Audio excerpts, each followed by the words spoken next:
What made you ghost a friend? I told her not to tell anyone, so she told everyone.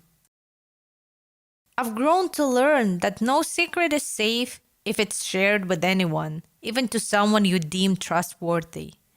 I don't tell any big secret to anyone, they will follow me to my grave. Unpopular opinion. Sometimes, if you have an inkling, you have to feed someone misinformation to see if it'll leak. Same thing. Told her not to tell anyone, she promised not to, but she told her family and friends. Then I asked her why. She said, and I quote, "I tell them everything." Every conversation was about them and their lives. They rarely asked or were interested in what I had going on. The selfishness was just too much after a while. Friends is in fact a two-way street, and that one lane doesn't cut in. Hope you have someone that'll listen and care for you as well as you do them. This is my sister-in-law who I'm forced to be around. I can't stand her. When you're talking, you can tell she isn't listening and is just waiting for her turn to talk again. No matter what you bring up, she finds a way to steer the conversation towards herself. When I've realized she was maybe my best friend, but I was not her. In fact, I was only useful to her. Too much insult humor really f***ed my esteem. Edit. Since I can't possibly respond to all these and keep my sanity, we were friends for a while, and it was almost always insult humor, and that combined with a shitstorm of other things just got to me, and I took it personally and ended up blowing up at them. Now I really don't have any way to talk to them and don't care anymore. That realization that you're the one initiating all the interactions with them, and when you stop, they don't notice. That always hurts, and it definitely makes it easy not to reach out if you're already feeling unwanted. Dude, that happened to me. I was an insanely painful realization that I still struggle with. I hope you're doing well and have friends that appreciate you.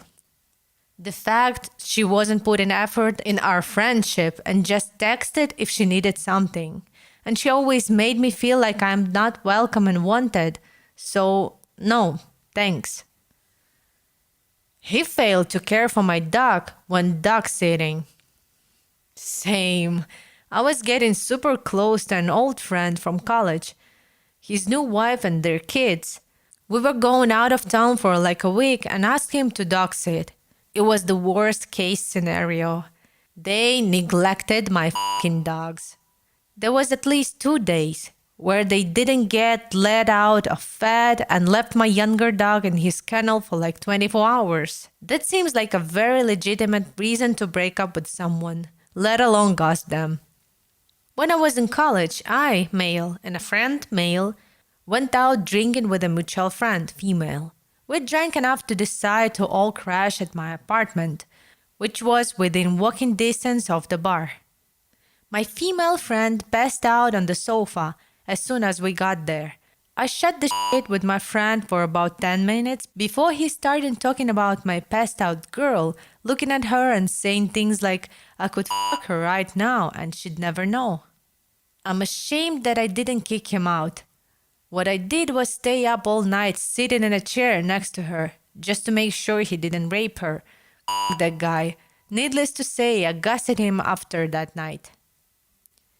Guy told me, "You'll never be a good teacher." After 2 years of unemployment, following my graduation with a teaching degree, I realized the bastard had meant every joking insult he'd ever said to me.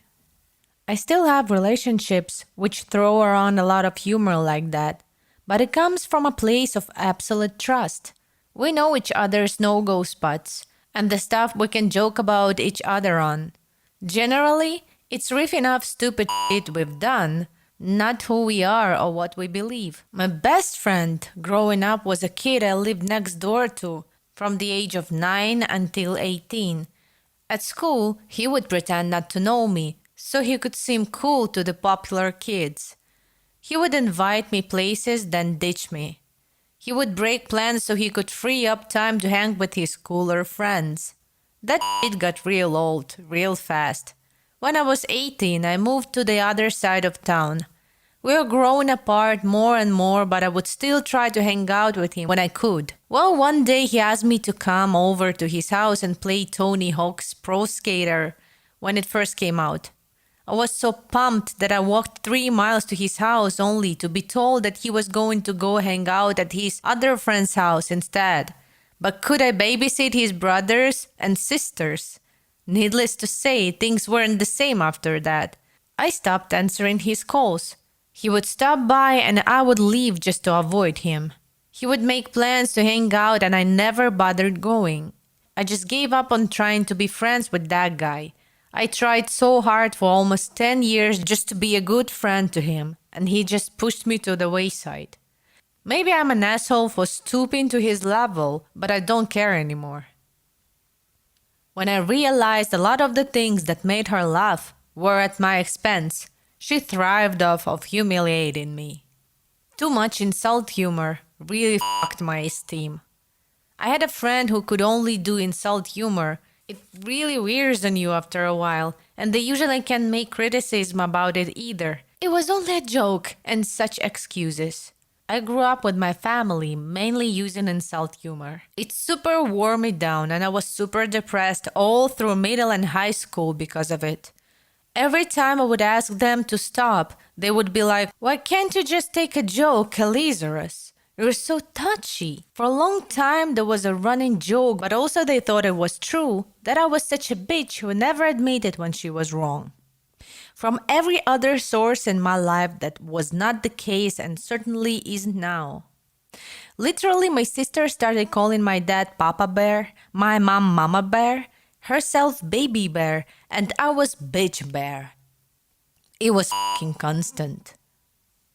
Fair warning from someone who was in a similar boat. When you give someone zero space, it leaves little room for improvement. I smothered a friendship to death because I was lonely. And because I was only focused on my interactions with them, I squandered opportunities to practice social interactions and building friendship elsewhere. It meant that when I inevitably pushed them away, albeit unintentional, for a long time, I had no one. It's not easy, but try not to fall into those trappings. Yeah, I had a relationship that was really great for a while, but over time I realized they just didn't care much for me anymore. It was always them needing something. I invited an old friend for lunch a couple months back, and this is exactly how it went. We've more or less gone our own paths, so we have different friends and schedules, etc. But at one point, we were best friends. Amongst other stuff, this just solidified my decision to let things die off naturally. She didn't ask a single question about me when there's plenty to go off of, but I listened to a lot about her. She was really interested when it came to my jobs and how much I was making. When I've realized she was maybe my best friend, but I was not her. In fact, I was only useful to her. That realization hits like a sledgehammer if you encounter some event or outing where you expected an invite and the friend just acted like you didn't exist. Boy, have I been in the same boat. That blows, I'm sorry. I hope you found some sincere friends since then. Don't worry. I was so mad at her after our last conversation, it took me months to calm down. Then I realized she was more of a burden than anything else. That and the fact that she loved drama. When she contacted me back 4 years later, by email and apologized, I quickly realized it was fake. She said it was not her fault we stayed out of touch for so long. It was her ex-boyfriend who forced her to cut contacts with all her male friends. At 42 years, she didn't change at all, and she never will. It's never her fault in her opinion. I simply deleted her email, and I was relieved. He knocked on my door one night and said, "Let's go for a drive." This wasn't that odd since I love driving to cool my head. So we start driving and maybe 10 minutes in, he starts directing me on where to go. He asks me if I mind making a quick stop. I'm annoyed, but say sure. We end up at his sketchy house in the middle of nowhere and my buddy goes inside but tells me to wait in the car. Almost 45 minutes later, he comes back out and says we gotta go to the bar. It takes me about 10 seconds to realize this POS went in there to get coke and was already high. So I tell him that I'm not feeling it tonight and drop him off at his place. Spoke to him once after that, when we wanted to hang, and I told him I'm nobody's errand boy. Never gave a shit if he got the message because I haven't spoken to him since.